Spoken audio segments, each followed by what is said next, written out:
Hello guys, welcome back to after show critic. So ഇന്ന് review ചെയ്യാൻ പോകുന്നത് the sinners എന്ന് പറഞ്ഞ ഇംഗ്ലീഷ് സിനിമയാണ്. മൈക്കിൾ ജോർഡൻ്റെ സിനിമയാണ്. ഈ സിനിമ ഒരു നോർമൽ വാമ്പയർ സ്റ്റോറിയാണ്. പക്ഷേ ഇത് ഷൂട്ട് ചെയ്തിരിക്കുന്ന ആ പ്രസൻസ് ഓൾഡ് ടൗൺ, എന്താ പറയുക, ഒരു ഏൻഷ്യൻ കൗബോയ് ടൗൺ പോലെ ഒരു സ്ഥലത്ത് ആണ് ഈ ഒരു കഥ നടക്കുന്നത്. പക്ഷേ നമ്മൾ സാധാരണ വാമ്പയർ സ്റ്റോറിയിൽ നിന്ന് പ്രതീക്ഷിക്കുന്നതിനേക്കാളും കുറച്ച് ഡിഫറൻസ് ഈ സിനിമയിൽ കാണപ്പെടുന്നുണ്ട്. പിന്നെ ഇവരുടെ ഫുൾ ഫ്രാഞ്ചൈസ് ഇപ്പോൾ റിലീസ് ചെയ്തിട്ടുണ്ട്.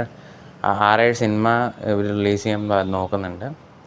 പക്ഷേ മൈക്കിൾ ജോർഡൻ്റെയും നമ്മുടെ ഹെയ്ലി സ്റ്റാൻഫീൽഡിൻ്റെയും ആക്ടിങ് വളരെ നന്നായിട്ട് ചെയ്തിട്ടുണ്ട്.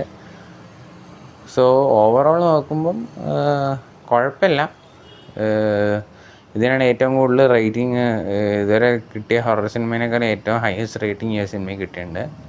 പിന്നെ വേറൊരു ടോപ്പിക് ഈ സിനിമയിൽ എടുത്തു പറയാനുള്ളതെന്ന് പറഞ്ഞു കഴിഞ്ഞാൽ നമ്മളെ സ്ലേവ് ട്രേഡിനെ കുറിച്ച് ബ്ലാക്ക് പീപ്പിളുകാർ ഫേസ് ചെയ്യുന്ന സ്ലേവറീൻ്റെ ആ പണ്ട് കാലത്ത് ഫേസ് ചെയ്തിട്ടുണ്ടെന്ന് ഇപ്പോഴും ഫേസ് ചെയ്യുന്ന ആ ഒരു ടോപ്പിക്കും ഒക്കെ നന്നായിട്ട്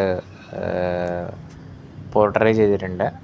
സോ ആ ഒരു ആംഗിൾ നോക്കുമ്പോഴൊക്കെ വളരെയധികം ഐഡിയാസ് ഷെയർ ചെയ്യുന്നൊരു സിനിമയായിട്ടാണ് എനിക്ക് തോന്നിയത്. സോ എൻ്റെ ഒരു അഭിപ്രായത്തിൽ ഈ ഒരു സിനിമയ്ക്ക് ഞാൻ out of 10 I would give 8. So അടുത്തൊരു വീഡിയോ വരുന്നതായിരിക്കും. Bye from the outer show critic. Thank U.